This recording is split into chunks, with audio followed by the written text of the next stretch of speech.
सांगा तुम्ही फोन करून लगेच निघो तुम्ही आत्ता, काही अडचण नाही. ते जाऊनच द्या ना, काय करू. मस्त माझा जीव चाललाय, त्यांनी ठेवलं होतं पण हटणार नाही. हां त्यांनी, मी तुम्हाला आता प्रामाणिकपणाने सांगतो, हे देवेंद्र फडणवीसची जबाबदारी होती, ती मी पार पाडली. रात्री 5,000 महिला होत्या आणि 25,000 लोक होते. यांना रात्रीच त्या देवेंद्र फडणवीसला काहीतरी घडून आणायचं होतं. लोक सायरा वायरा किती पळाले असते रानात, किंवा प्रत्युत्तर जर झाले असते पोलिसांमध्ये आणि मराठ्यांमध्ये, तर याला दुसऱ्यांदा अंतरवाली घडवायची होती परत ह्या देवेंद्र फडणवीसला. मी राज्य बेचिराग होण्यापासून वाचवलंय. हे देवेंद्र फडणवीसचं काम होतं. जर इथं काही लाठीचार्ज झाला असता सकाळी आज किंवा रात्री बी, तर राज्यातला मराठा सगळा पेटून उठला असता. पुन्हा एकदा राज्य बेचिराग होण्यापासून या देवेंद्र फडणवीसमुळे मी वाचवले. पहिला हल्ला देवेंद्र फडणवीसनेच केलेला आहे. तोच म्हणला माझ्या पोलिसाला हाणलंय.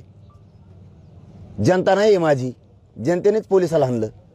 आणखीन केसेस मागे घेतल्या नाही म्हणून तसा.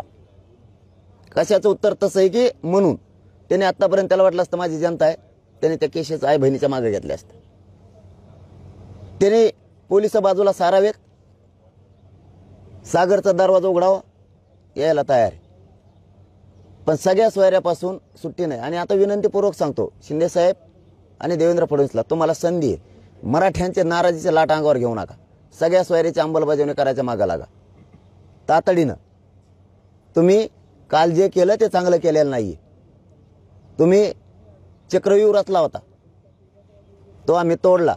तुमचं स्वप्न होतं देवेंद्र फडणवीसचं पुन्हा एकदा राज्यात दंगल झाली पाहिजे, नाही होऊ दिलं. काल राज्य बेचिराग नाही होऊ दिलं नसता. काल जर तुम्ही पोलिसांनी लोकांवरती लाठीचार्ज केला असता, त्याला प्रत्युत्तर काय झालं असतं, तर पुरं राज्य चेतलं असतं. पुन्हा राज्य बेचिराग झालं असतं. जरा डोके ठेप्यावर ठेवून विचार करून बघा. देवेंद्र फडणवीस तुम्ही गृहमंत्री आहेत, कालची परिस्थिती काय झाली असती. तुम्ही लपून बसला असतात बंगल्यात, पण राज्य उभं जळालं असतं काल.